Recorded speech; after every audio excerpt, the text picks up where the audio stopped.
آئے ہی نہیں کبھی مسجد، رمضان میں بھی نہیں آئے. ایسے ایسے بدقسمت بھی ہیں. اور دکھ یہ ہے کہ ان کو اس بات کا دکھ ہی نہیں ہے کہ ہم سے بڑا بدقسمت ہی کوئی نہیں کہ رمضان میں بھی اللہ نے ہمیں اپنے گھر آنے کی توفیق نہیں دی ہے.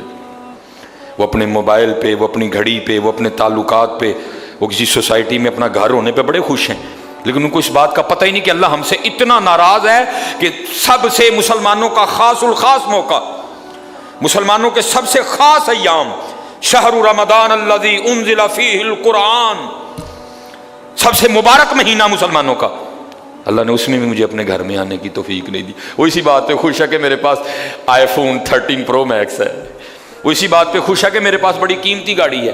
اور یاد رکھنا پتر، میرے بھائیوں، کاکیوں، سب سے اللہ کا سخت ترین عذاب، حضرت موسیٰ علیہ السلام واز فرما رہے تھے اپنی امت کو، فرمایا اللہ کی نافرمانی نہ کرو نہیں تو تم پہ فلاں فلاں عذاب اترے گا.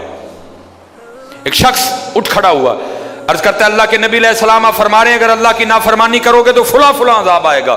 میں تو جیسے جیسے نافرمانی کرتا ہوں اس کی نعمتیں مجھ پہ بڑھتی جاتی ہیں، مال بڑا ہے، بڑھ رہا ہے دن بہ دن، اولاد بڑی ہے، بڑھ رہی ہے دن بہ دن، تو پھر سزا کاہے کی ہوئی؟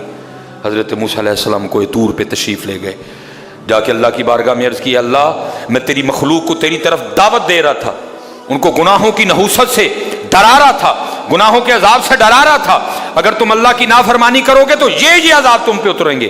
ایک بندہ اٹھ کھڑا ہوا اور آگے سے عرض کرتا ہے اللہ کے نبی علیہ السلام میں تو جیسے جیسے نافرمانی کرتا ہوں مجھ پہ اس کا کرم، اس کا فضل بڑھتا جاتا ہے. میں نے پوچھا کیا کرم ہے؟ اس نے کہا مال بڑا ہے، بڑھ رہا ہے، اولاد بڑی ہے، بڑھ رہی ہے، مویشی بڑے ہیں، زمینیں بڑی ہیں، کھیتی باڑی بڑی ہے، بڑھ رہا ہے میرا.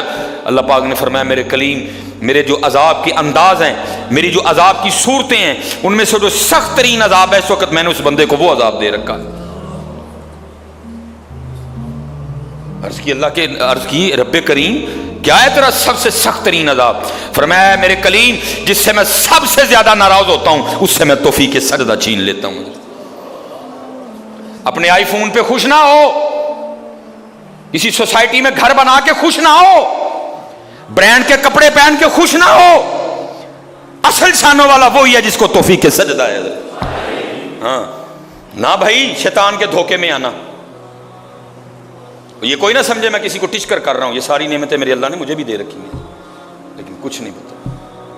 توفیق سجدہ، اسے توفیق سجدہ نہیں فرمایا سخت ترین عذاب میں مبتلا ہے، میں نے اس سے توفیق سجدہ چھین لی ہے، میں نے اس سے اپنا نام لینے کی توفیق چھین لی ہے. نہ دھوکے میں آنا.